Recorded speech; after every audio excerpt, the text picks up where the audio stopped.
Hey everyone, Sam Bettinardi here with the legend himself, Sir Nick Faldo. We all want to know, including myself, some putting tips, right? So we're out here on the golf course. Best tip you could give the amateurs? Well, you know, the greatest thing about our game is that the fundamentals stack up.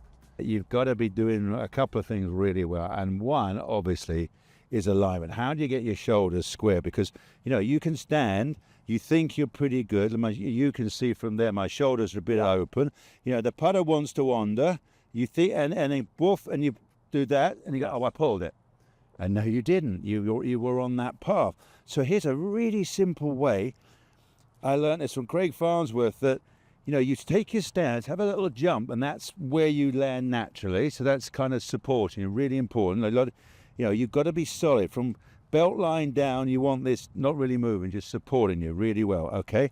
And very simply, you know, you reach. If you put your fingertips in the middle of your kneecap, and obviously we putt this way, right hand below there. So put that one at the bottom of your kneecap. Right, and now send your head up. So you're tall. You're trying to get as tall as you can, but your hands are there. Okay. And that, look what it does to my spine. A really good line. I'm not, you know, very athletic.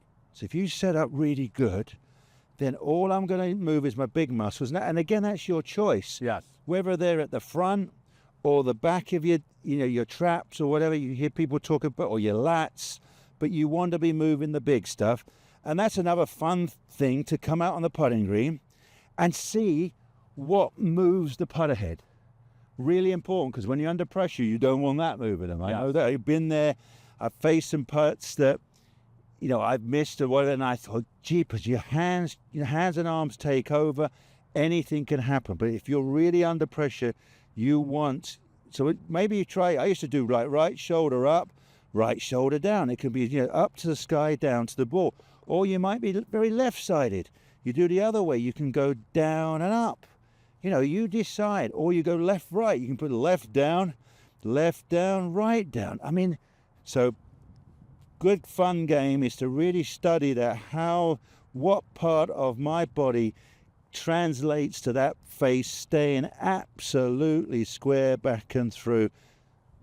And then that is big. If you're good enough to do that, then the follow-through should take care of itself. But, you know, like anything, you've got to get it started perfectly. And then under pressure, when there's that putt for the big bucks or the club championships, whatever it might be, you want to be able to trust, right, I put that there, I can shut my eyes, rock my shoulders, and there it is. Nothing's moving. That's another great little drill. Look, so this is all feel, isn't it? Shoulder. Now so that I can really sense, if I stop talking, I can then go right. See, that was old school. That was right shoulder. I used to like right shoulder up, right shoulder down. But that's for you to experiment. That's the fun. Find the one that, I call it, powers the movement of the face, gets the thing moving. Yes. Great tip from Sir Nick Faldo, 6-time major champion. Obviously, this guy knows how to putt. I'm going to try that out. Good. Right up.